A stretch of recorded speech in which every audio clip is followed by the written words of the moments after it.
लड़के से कहा कि तुम हमारे साथ नगर में लौट आओ, तुम्हारे रहने का इंतजाम मैं करवा दूंगा, जहां तुम अपनी सभी पत्नियों के साथ आराम से जीवन यापन कर पाओगे। राजा की आज्ञा अनुसार देखते ही देखते चंद दिनों में राजा ने उसके लिए एक आलीशान कोठी बनवा दी। समय बीतता गया और उसकी सभी पत्नियों को एक एक पुत्र रत्न प्राप्त हुआ। इस खुशी के अवसर पर लड़के ने भव्य समारोह का आयोजन रखा और राजा को सभी रानियों सहित भोजन के लिए आमंत्रित किया। सहर्ष उसका निमंत्रण स्वीकार करते हुए राजा सभी रानियों सहित भोजन करने आ पहुंचा। ये लड़के ने देखा कि बंदरिया को छोड़कर सभी रानियां राजा के साथ आई थी।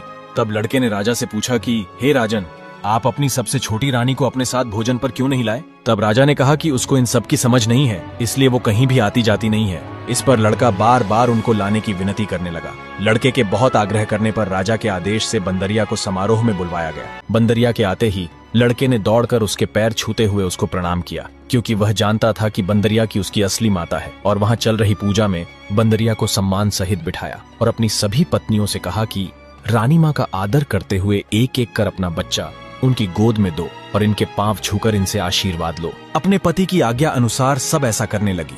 यह देख बाकी सभी रानियों के क्रोध की सीमा न रही और रानियों ने क्रोधित होते हुए राजा से कहा कि हमें भोजन के लिए आमंत्रित करके यह लड़का उस बंदरिया के समक्ष हमारा अपमान कर रहा है।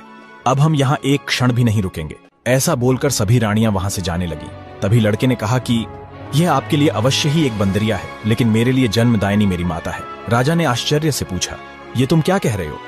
तब लड़के ने रानियों के षड्यंत्र का पर्दाफाश करते हुए पूरा वृतांत राजा को कह सुनाया। राजा द्वारा उस दासी को बुलवाकर पूछे जाने पर भयभीत दासी ने राजा को सब कुछ सच सच बता दिया।